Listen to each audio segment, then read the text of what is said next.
Okay, so I just watched a video by Ruin Leon on YouTube, and he was talking about how an obese woman had died and left a message saying she regretted the whole body positivity movement. And I think she was trying to start her life back around because she had gained a lot of weight in her fupa, which is the pouch, your pelvic triangle pouch, and how having that gain a large amount of weight instead of her apron made it extremely difficult for her to walk and things of that nature. He also went on to talk about how people were getting sold the bill of goods that was not worth, the paper it was written on, which I 100% agree with everything he said. I just wanted to add a few things, being at the perspective of me being super obese, super morbidly obese, if you will. Now, I believe the body positivity movement started with people who had deformities or were in wheelchairs or who had burns or bad scars, and they wanted to feel good about themselves. And I believe that's where that started. I also believe that there's a difference between body positivity and fat positivity, and I don't want that to stay merged. And as someone who has been on and off being bedbound for the past 2 years, or pretty much since COVID started, I can understand why someone would seek out a group like body positivity or fat positivity because of the looks, the laughs, the ridicules, and how if someone's just feeling ashamed of themselves, how just a group that tells you, oh, you're beautiful just the way you are, how that can feed into your need to want and belong, because we can't or don't really fit in with thin people or thinner people or healthy people. And I'm not blaming the healthier people or the thinner people for excluding us. I'm just saying that's the truth of it. We don't fit in that well. And at this point, fat people don't even fit in with fat people because there's a hierarchy in fat. I guess. I'm not trying to get into that aspect, but women. I would say being an overweight woman is kind of like a double-edged sword, where everybody wants to say yes, queen, you're beautiful, don't change a thing, but then also get insulted more from other women and men just from being overweight, as to if you're just a man overweight, you're just a fat piece of shit. So, but I want to say, we, and by we I mean me, so I'm speaking from experience here, is that when you get to the point where you feel like you're ostracized from everything, you will do whatever it takes to try to fit in. And if there's a crowd that says you're beautiful just the way you are, you will stop trying to lose weight or get better because they believe you're beautiful, and then that just feeds into the stereotype or negative reinforcement that, hey, if they believe I'm good, now I can believe I'm good, even though it's just all a lie or a facade. He also did bring up a good point that not everyone has the same blood pressure or calories, or not calories, sorry, cholesterol, etc., etc. Like when I was about 10 years ago, when I was 23, I was probably 360 pounds, but I'm 6'4", so 360 pounds wasn't. I was overweight, yes, but I could walk. I couldn't run, but I could walk for miles and miles. I didn't have a problem standing or sitting. So my cholesterol was in the double digits. Even now, being 605 pounds, my cholesterol is still really good.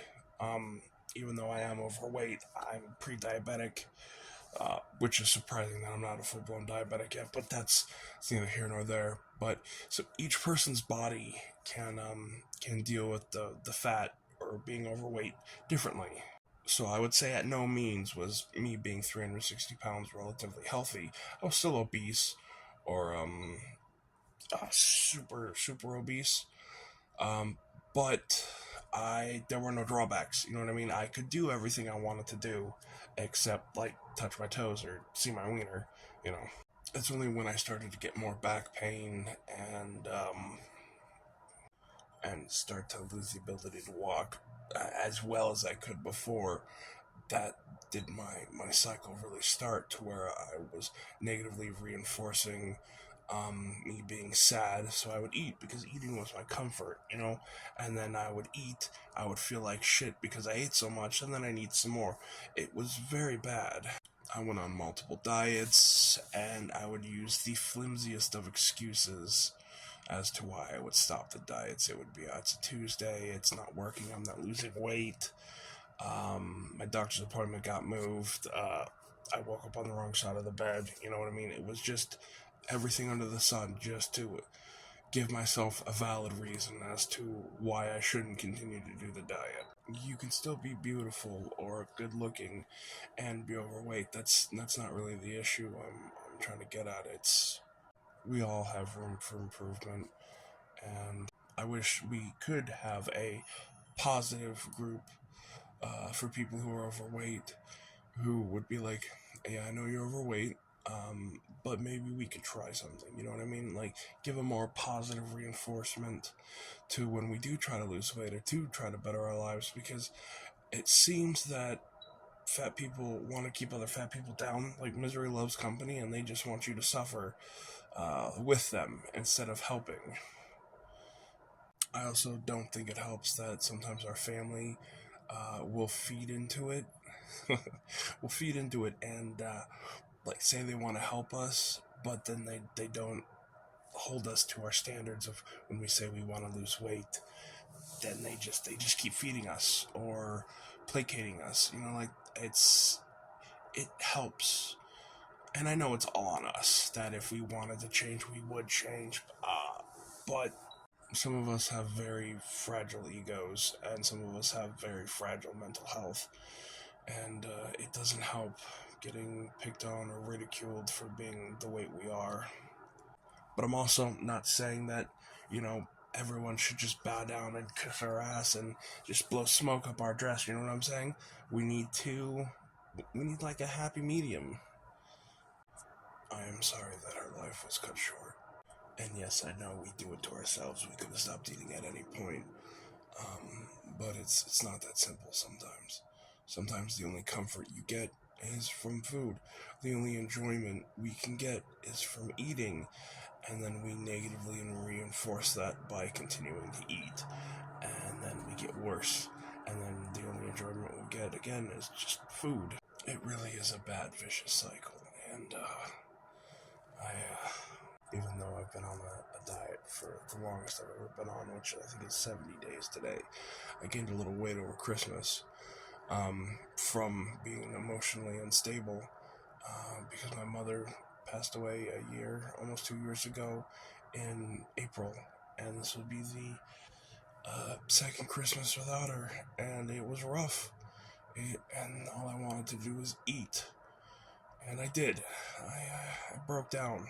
And it wasn't helpful, and it pushed me further away from my goals. But I fell back into my old ways a little bit of eating a bunch of calories and drinking sodas, and then I got sick for about a week and a half, and I gave up a little. But I saw my bariatric doctor, and I'm planning on getting the surgery.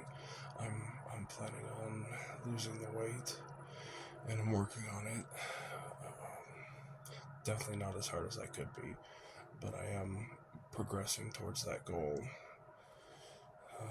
And I think it would be beneficial if some of us overweight people who are striving to lose weight could set up a group or some type of health network to where we could help each other with communications and stuff like that, and keeping us accountable so that we can stay on track, because there's a difference between hearing it from someone who's thin or someone who's actively trying to make themselves better. You know what I mean? But I am sorry the woman passed away, and that's one of my big fears, is that I will do the same. You know what I mean? But this is the fears we bear, I guess.